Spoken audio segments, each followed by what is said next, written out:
How to manage playback speed on Deezer mobile. Hello guys, in today's video I'm gonna show you how to manage playback speed on Deezer mobile. First, then open Deezer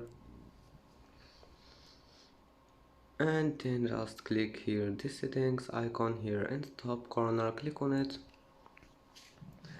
and and now scroll down until you find here this one, Deezer Labs, and here you will find playback speed and you can manage it just like that. It's easy, and then go back, it will be saved, and that's it. That's how to manage it.